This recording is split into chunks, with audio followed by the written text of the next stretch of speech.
بسم اللہ الرحمن الرحیم۔ السلام علیکم ناظرین۔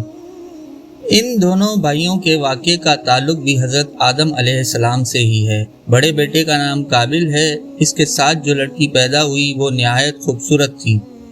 دوسری طرف دوسرا بھائی حابیل پیدا ہوا، اس کے ساتھ جو لڑکی پیدا ہوئی وہ عام سی شکل کی تھی۔ اب قانون کے مطابق قابل کا نکاح اس عام شکل و صورت کی لڑکی سے ہونا تھا اور حابیل کا نکاح نہایت خوبصورت لڑکی سے۔ قابل کو یہ بات بہت ناگوار گزری۔ خوبصورت لڑکی کا نام کتابوں میں اکلیمان آیا ہے۔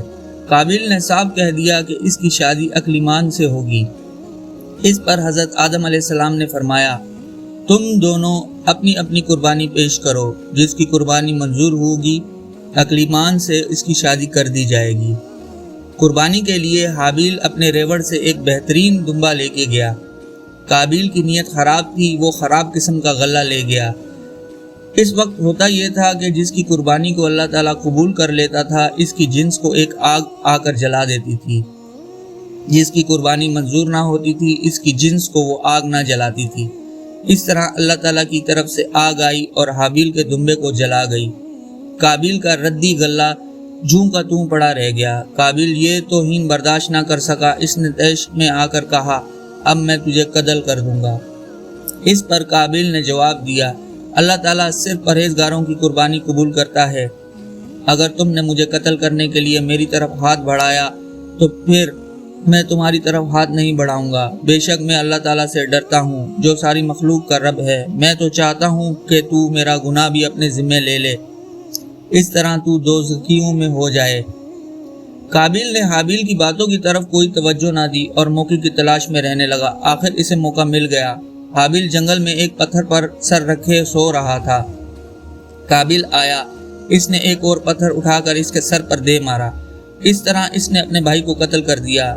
یہ زمین پر سب سے پہلا قتل تھا۔ قتل تو اس نے کر دیا، اب اسے یہ معلوم نہیں تھا کہ لاش کو کیسے چھپائے۔ اس وقت تک آدم علیہ السلام کی اولاد میں سے کوئی فوت بھی نہیں ہوا تھا۔ قابل پریشان تھا کہ اب کیا کرے۔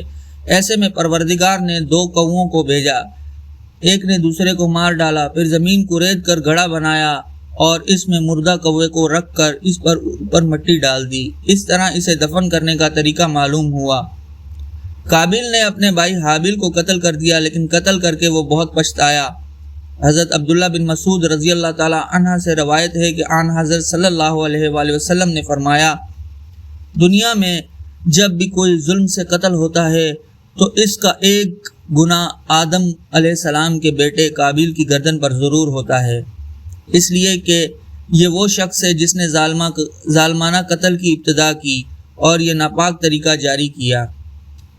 پھر جس وقت آدم علیہ السلام کی وفات کا وقت آیا تو آپ نے بہشت کے پھولوں سے خواہش کی۔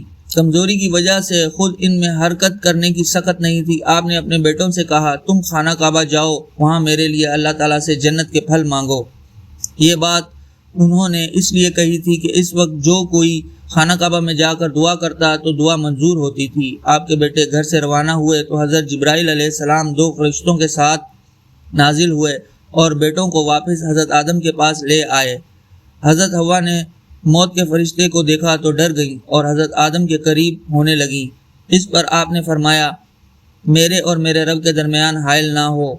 اب حضرت اسرائیل نے حضرت آدم علیہ السلام کی روح قبض کی۔ پھر آپ نے بیٹوں سے کہا، اب تم دیکھو ہم جو طریقہ اختیار کرتے ہیں ویسا ہی تم اپنے مردوں کے ساتھ کیا کرو۔ پھر فرشتوں نے حضرت آدم علیہ السلام کے غسل کے لیے خوشبوئیں ملائیں، جنت کی بیری کے لائے ہوئے پتوں والے پانی سے آپ کو غسل دیا، پھر بہشت کا کفن پہنایا۔ آپ کی اولاد نے جنازہ اٹھایا اور خانہ کعبہ میں لے گئے۔ حضرت جبرائیل علیہ السلام نے نماز جنازہ پڑھائی۔ انہوں نے نماز جنازہ میں 4 تکبیریں پڑھیں۔ آپ کو مسجد خیف میں دفن کیا گیا۔ قبر بغلی بنائی گئی۔ مٹی ڈالنے کے بعد قبر کی شکل اونٹ کے کوہان جیسی بنائی گئی۔ دنیا میں آپ کی کنیت ابو البشر ہے کیونکہ آپ سارے انسانوں کے باپ ہیں۔